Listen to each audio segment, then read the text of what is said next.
ones. And because he just, I don't know, he carries like this aura on him where he isn't like cocky, but he's confident. Like Chris Paul used to carry an aura kind of like that when he first started playing, and then when he went to the Clippers, he got super cocky. He got really cocky to me. And it's the same thing with like, what's his name? Blake Griffin. He used to kind of be like, oh yeah, but then I think he thought he was better than he actually is, and that's what messed up the Clippers a lot. I mean, it's possible. Is that ego. When you're dealing with, superstars in the world, and you're paying them millions and millions of dollars, egos are going to flare up. And they're going to inflate a bit. Yeah. So, but Derrick Rose, please, dude, don't injure yourself. Just come on. Like, I know you're made of glass right now, but they're already making memes, so I don't want to make more memes about him. They put 2 crying Jordans on his kneecaps. They also did a video where somebody traded him to the Knicks in 2K16 and then made him get injured the first play in the game. So I mean, these type of videos and stuff, we don't need this hate on him right now. Yeah, we don't need it because Derrick Rose is a fantastic. Give him a chance. He's a fantastic player. He just has that. He has that T-Mac complex but it's hard of back in the day. When you've been injured with so many injuries. It's not just 1. It's not 2. It's not just 3. He's been injured for the past 4 years.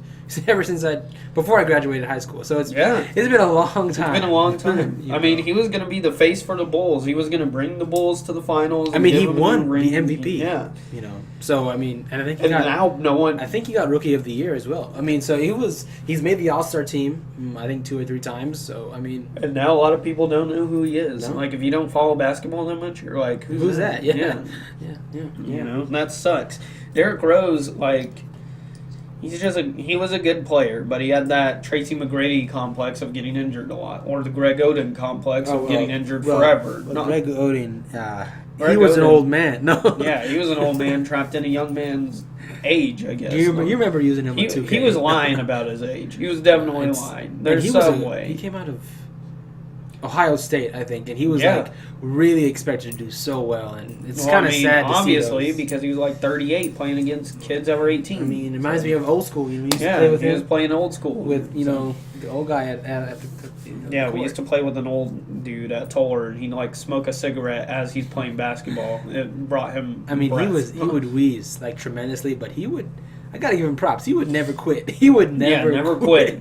He'd always go for that ball. Even though he had a pack of cigarettes always on him, he never quit. So if Kevin Durant, Kevin Durant could go to the Warriors, and that probably gives him the best chance at a ring. I think so. But I think that's the least interesting place he could go. It could also be the most interesting place. How? Because think about the dynamic shift. Okay, it's this whole year has been about Steph, right? Now Steph will take a backseat to the superstar Kevin coming in, and Steph doesn't have to worry about managing a team or a point guard. But do you think that they should change that dynamic? It got them to the finals. Well, I mean, there's an argument for both sides. Maybe it'll completely mess their team up. Maybe it will. It's kind of like how the Mavs, after their championship, they traded a few people. Well, and also the people left after that. Like Tyson left, I think, because there was more money in New York, and so. Yeah. But it might be interesting. It might not. But as you were saying, the Knicks are building a team as well. So the Knicks would be the most interesting place for them to go. What would you have? You have Derrick Rose at point. I'm not sure who their shooting guard is right now. You have Carmelo Anthony. You have. I think it was Aaron Aflalo, if I remember correctly. I don't know if they have Lopez anymore. I don't think they have Robin Lopez. I don't think they have Robin Lopez. See, that shows you I haven't kept up with the Knicks in a long time. Yeah. And then they have Joakim Noah. Yeah, they just signed him, which he's been playing off the bench for the Bulls for a while, but he might. But now he might be a starter. I mean, he's good enough to be a starter. He's a good player. He used to be a starter. Yeah, he used to be a starter with the Bulls. So I mean, he's a good player. So they would have a good team. Pau Gasol.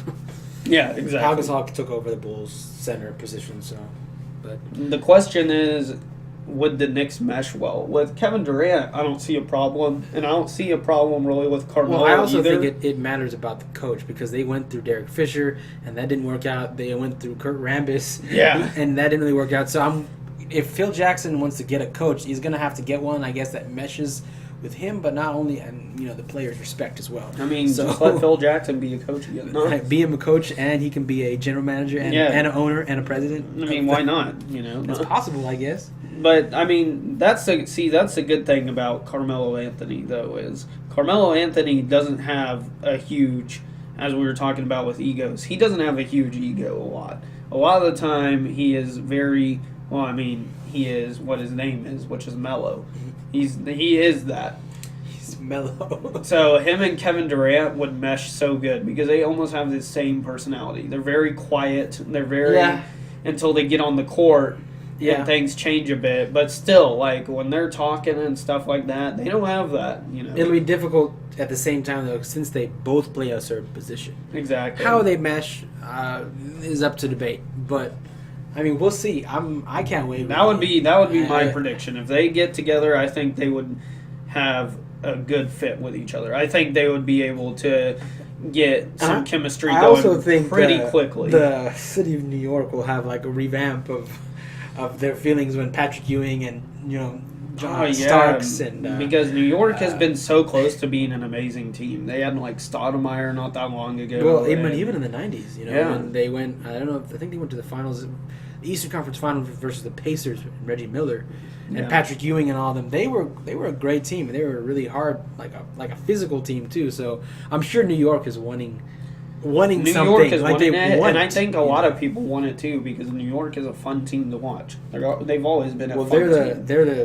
They call it the basketball mecca. I mean, they call Madison Square Garden that place. Yeah. So it's where everyone wants to play. It's the historic place to play. Exactly. So I mean, even I, who isn't a big New York fan, I want to see New York do good. I want to see them. They have Brooklyn now, but Brooklyn is not doing as well either. So. Well, I mean, they're the Nets, so I don't care. I care about the Knicks. The Knicks just has a good name. The Knickerbockers. They have a good color scheme. They have Madison Square Garden. They have so much going for them. Like it's easy to like New York, is what I'm saying. It's easy to like the Knicks. There isn't a lot you can say where you're like, yes, I hate this team because of this. Yeah, because they're not really in the news or anything because they're not good. So there's nothing to hate. Yeah, but at the same time, even they have a good history and everything. Well, yeah, it isn't some of the greatest players ever played for the Walt Frazier. For instance, the Lakers. Everyone hates the Lakers except people from LA, except people who are fans of Kobe. Everyone else hates the Lakers. But now, do you think there are more Clipper fans than Laker fans? That is a big question, and because I think that since LA is full of bandwagoners, sorry people listening from LA if there's any of you out there, but yeah, they probably like the Clippers more, and I'll tell you why, because they can't now. Los Angeles is struggling to sell tickets for LA Laker games. And what used to happen was when they had great teams that you couldn't get tickets because it was too expensive. Mm-hmm. They would only have the rich people come. That's why people hate LA. LA's always been like that. I've just never understood why LA has two teams. I don't know either. It's just kind of I don't know. Because think about it. The Clippers, the Pistons, and the 76ers all have the same color scheme. Yeah. So, someone needs to change their color scheme. Come on now. This boy is too caught up with the colors. Get that Seattle Supersonics colors, all right? I love that logo. Album. Were you listening to True Colors? Yes. Were you listening to True Colors? But, that's all I'm saying. The Clippers were just a shade, and now they're in the spotlight, but... Yeah. What is the Clippers franchise going to do if they don't win a finals soon? Chris Paul will probably leave and go somewhere. Maybe team up with LeBron because that's his brother too. So I don't know. I don't know. Don't say Chris Paul and LeBron combo. I don't want that. No one wants that. Well, only LeBron fans want that, and those are not allowed on this podcast. Wow, this must be a lot of LeBron fans listening in. Yeah, LeBron fans. LeBron James? No. I don't know, but yeah. Cleveland is done with their drought of titles for over 50 years. Yeah. All right, now it's up to you, Browns. Win a championship. Come on, Browns. Come on, Browns. I'm waiting for you. No, they're never going to win. No, you never know. You never know. No, they have a Never know. big of a likely chance of winning the championship as the Dolphins do right now. Okay. Well, if the Dolphins bring back Dan Marino, Yeah, if they If brought Dan back Marino if comes- Dan Marino came back from the time machine. comes back and just if John Madden Yeah. and Dan Marino teamed up from on their one primes. team Not. on the Knicks. All right, so we're gonna have to move on to Yeah. different things. We already talked about this for 15 minutes. Point being, Kevin Durant, where's he going? I hope it's the Knicks. Where do you think he's going to go? I think he's going to the Knicks. What are your predictions of one, and what do you think? I really don't have a preference where he goes, but I think he'll join the Warriors if he really wins a championship ring soon. But if he wants maybe to build with a team and grow, maybe the Knicks is an option, and maybe Because don't I know. still think he has a little pride. I don't think he's just going to go, yes, all I care about is a ring. I think so too. But he wants to play with other good players as well. I mean, so- he'll still have that with Melo, and he Yeah. may have it with Rose. Yeah, but he also That wants, would be fun to watch. yeah, we'll see. We'll see. Come on, Derrick Rose, don't injure yourself. That's all we're asking gosh. for. We love you. We are really rooting for you. Like, we aren't even saying it as a joke at this point, you know. We love you, man. So then the next article that we have is, so after this SCOTUS position, you know, this ruling of, it's a big bill that pro-lifers were trying to pass, and whether you agree with it or not, you know, that's not what we're talking about today. What we're talking about is The Daily Show tweeting after the bill was not passed and pro-choicers kind of got the victory. What on was it. the bill they were trying to pass again?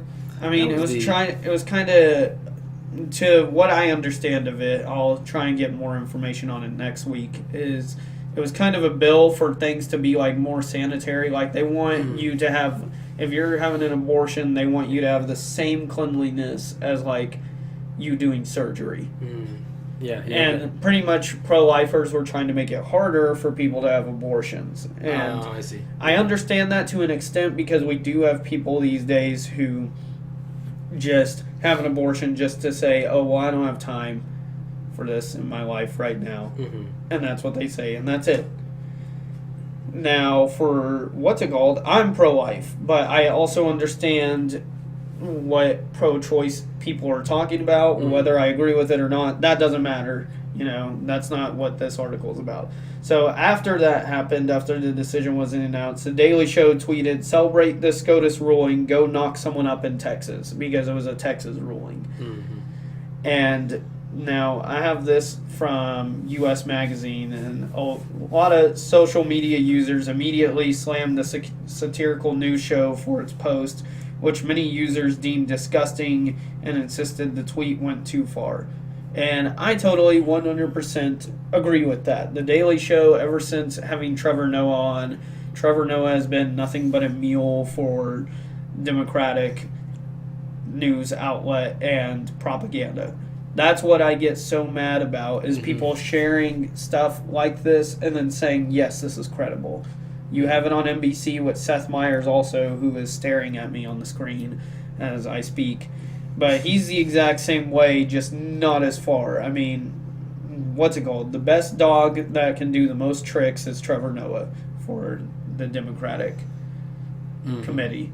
And that's my problem, is be honest. And they're not honest. It's not an honest, reputable source, and people use it as fact. People want to say, yes, this is fact. That's what's wrong with shows that are like, they try and, like, daily shows and stuff like the Colbert Report and stuff like that, is they try and make you laugh, and then you don't question the integrity of what they're saying. They go, oh, well, he made me laugh and I like him. Yeah. So now when he says his opinion and he gives me his side of it, but it isn't 100% truth, then I like it. Trevor, your show is disgusting, and I hope you get canceled, because the things you say. Yeah, I'm not. I don't ever watch them, so I don't even know. But from what I hear from Aaron, you know, I mean, just don't be so one-sided. But know? The thing about this tweet is, no matter who you are, that's just not right. Yeah. Like, that's just like. It does. Even It was- pro-choicers were saying this is disingenuous. This is disgusting. I mean, it's like you had nothing else better to tweet, or like you know what you were saying too, and they just. I mean, I don't know what was going through the mind as they're tweeting this, and we can probably put a link to this. Yeah, we can put a link to this, and you can see the tweet and stuff. But I don't know. I mean, Why would you say something like that? This is a really like a tough issue. Abortion is a tough issue to deal with people, and I mean, people are on both sides of the issue, and just tweeting something like this doesn't even begin to help the issue, but I think it creates more fire. And then they totally backpedaled right after that. What do they do? Did they like delete it? Or no, they said right after that, friends, we're certainly not promoting abortions, just excited about SCOTUS reaffirming right to choose. I think you just supported abortions. Well, yeah. And that's fine if they support it as well. But the thing is, you don't have to even say, go knock someone up in Texas. Period. Well, don't even any. I mean, it's like, and at least stick to your position. Don't backpedal. You're being a coward at this point. Yeah. You're afraid because you're like, oh, I'm not saying what's popular at this point. Well, yeah. Stick to what you, I guess. I don't know. Yeah. View. So some of the other tweets that people said in response to that was, it'd be cool if the Daily Show was ever funny. Is it ruling the getting pregnant or the dismemberment of a human person in the womb the thing to celebrate? Dominant media and political elite revels in the culture of death, disposable people. Those are some hard-hitting tweets right there. Well, yeah, I mean, that's and I'm sure the Daily Show's already taking a lot of lash, not only from tweets, but from other news sources and from their own company. I'm sure there's getting a lot of backlash for this. So, yeah. I mean... Just once again, check your sources, please, guys. Like, even if we're wrong, check if we're wrong, you know? I want to know if we're wrong. I want to make sure that I present fact, not fiction. So, Daily Show, you messed up again with this guy. I don't know where this guy came from. He's pretty much just a political agenda spewing hound at this point. He has nothing to say except what the media wants him to say. It's sad. You can literally see it in his eyes that he is not his own person. Those opinions coming out of his mouth are not his. It kind of sucks, but you know, because at least with Jon Stewart, he would say his opinions, and he actually said what he was thinking, not what others Comedy Central was saying for him to say. Which Comedy Central used to be a place about comedy, and now it's a place for political agenda, with things like Amy Schumer on there and everything else, and pushing their political agenda. It's terrible. Social justice, all that good stuff. I hate it. So, next thing that we have to talk about, which is terrible, is the Istanbul airport attack, which, now I'm not 100% sure of this, but I think actually 2 attacks happened in different places, and I'm not for sure where the other place is, so I'm gonna have to look that up, and I'll clarify if I find it next week or not. But I was watching a lot of news last week, and I saw maybe they were talking about the same bombing but in different places. But the Istanbul airport attack left 36 dead and 147 injured, Turkish officials say. Now, I'm getting this source from CNN. CNN is pretty good with their numbers, so I suggest going to them if you need something that's numerically correct. They're good with their statistics. But again, it just like, fact check. Always fact check. Yeah, and it's hard to talk about because this is now, it feels like it's happening every single day. It's happened a lot. And it's probably happening around the world as we speak, and news is picking it up just at different levels. But Istanbul is one of the most populated airports in Europe. That's what's crazy is it's happening everywhere. Like, it's happening in big places. Even where there's security, we're not safe. Yeah. So the bottom line is, 3 guys went in, blew themselves up pretty much, and took lives. And we aren't going to make, one thing that is kind of a rule around here is we don't make this a political issue right off when it happens. We don't start talking about the politics behind something. We start talking about first the tragedy of what happened, which is, 36 people died and could be more depending on how many injured don't get out of this alive. That's what's important. What's not important is talking about,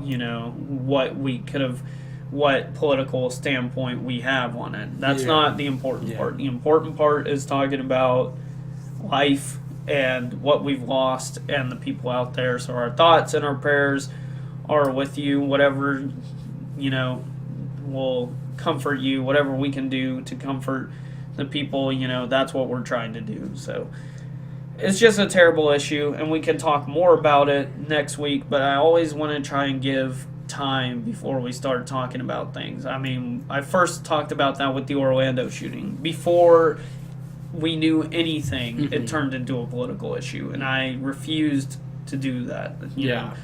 I refuse to do that because it's not genuine. It's disingenuous, and that just shows it's being slimy. That's a slimy move to do, So, I mean, it's just a hard thing, because this is happening everywhere. And in Europe, it's happening a lot. And with Britain leaving, there's already more clamoring for a lot of different things because obviously the EU won't be getting nowhere near as much money as they used to because Britain used to give them a lot of money, and now Britain's gone. And speaking of Britain is already lining up to make new trade deals in a few weeks, so that's good for Britain.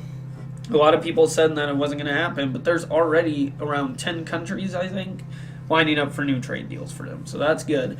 It looks like the Brexit thing is going to work out. Don't let the media tell you just because they don't like their decision, what is the outcome of it. So far, nothing looks like it's changed too much, and it's going to take a few years for the Brexit financial decline to become in full effect. So they have a while to make trade deals and start making money to kind of soften that blow. So good job on you guys, because I was vote leave, but either way, good job finding a way to do this for the people who have been doing this in a civil manner, because I've seen a lot of vote remain people be uncivil about it. Nathaniel and me were just watching earlier the Nigel Farage first speech after leaving the EU, and before he could even say anything, everyone was just like, leave, leave, leave, just chanting leave before he could say anything. And of course, Nigel Farage is very blunt. We know that, but that's kind of a part of the charm with him, to an extent. So, you can watch that speech. We'll link that as well. And yeah, just a lot of crazy things have been happening lately, and we wanted to catch up. It is crazy, and again with everything going on, especially with these attacks at the airport in Istanbul. There's only so much we can do at this point. If someone is willing to, doesn't care about their own life, then no one is safe, because anything goes. So we have to be. I know it gets redundant, but vigilant and out, and we we have to not be tired of fighting for the freedoms that we have. That's what it comes down to, and that's why I was for leave with Britain, is you just have to fight to make your own choices. Scotland's mad because they voted to remain, but then they were talking about how the reason they're mad is because they didn't have the freedom to choose, but then if they were with the EU, they wouldn't have the freedom to choose. So it's like, believe me, for a lot of people in Britain, they don't care if Scotland leaves or not. They want them to have the same choice too. So maybe later when they can have their own referendum and they can leave and be their own sovereign, So that's what it just comes down to. Let's be vigilant in fighting for freedom and fighting for what we believe in, and just don't tread on other people, Be logical about your decision making. Don't be emotional. There's so much emotions flaring up and people not having sound arguments. So that's all I have to say. And again, thoughts and prayers with the people who have been attacked in that whole country. Yeah, because it's crazy stuff. It's been happening everywhere, and we just need to band together and be thoughtful of each other, So that's as much as we can do. As much as we can do. So that is the podcast. That doesn't have a name, but it will have a name on the screen. Yeah. So we'll just pretend that we're saying its name, But if you like it, put a like on it, and if you don't like it, put a dislike on it. Spread the word. We love having more viewers. All that good stuff. We're trying to reach more people. And soon we might be doing more stuff like having video eventually. Mm-hmm. That's what we're trying to get to. So you guys can actually see what we look like? Yeah, you can see what we look like, even though most of you already know what we look like. So that's fine. We'll figure it out. Yeah. We're definitely trying as best we can. Bear with us as we go through. Still the beginning of this whole show. So baby steps of the show. Baby steps. So I mean, and I don't even have baby shoes. Yeah. I mean, we need some baby shoes, baby Vans. But anyways, we'll see y'all next week. Thanks for tuning in. Catch you later. First things first, we got some ice cream, and then we headed over to tease the monkey. Stuck my tongue out and made the monkey frown, trying to be cool with my friends around.